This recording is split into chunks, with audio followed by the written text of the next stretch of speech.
पतंजली योग समिती, महिला पतंजली योग समिती, भारत स्वाभिमान ट्रस्ट, युवा भारत, पतंजली किसान सेवा समिती, तिवसा जिल्हा अमरावती व अखिल भारतीय श्री गुरुदेव सेवा मंडळ गुरुकुंज आश्रम यांच्या संयुक्त विद्यमाने श्री गुरुदेव विद्या मंदिर मैदानात दिनांक 19 डिसेंबर ते 23 डिसेंबर 2019 पर्यंत योग चिकित्सा व ध्यान शिबिर आयोजित करण्यात आला आहे। या शिबिरात योगाचे धडे व मार्गदर्शन करण्यासाठी योग गुरु स्वामी रामदेव बाबा यांचे परमशिष्य विद्वान युवा संन्यासी पूज्य स्वामी आनंददेव महाराज यांची उपस्थिती राहणार आहे। हे शिबिर निशुल्क असून यामध्ये लठ्ठपणा, बीपी, मधुमेह, अस्थमा, थायरॉइड यासारख्या वेगवेगळ्या रोगावर योगा व आयुर्वेदाच्या माध्यमातून उपचार सांगण्यात येणार आहे। गावकरी व आजूबाजूच्या गावातील नागरिक याचा लाभ घेत आहे।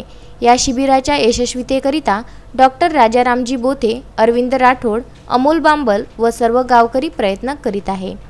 रुपेश राऊत, विदर्भ न्यूज, तिवसा।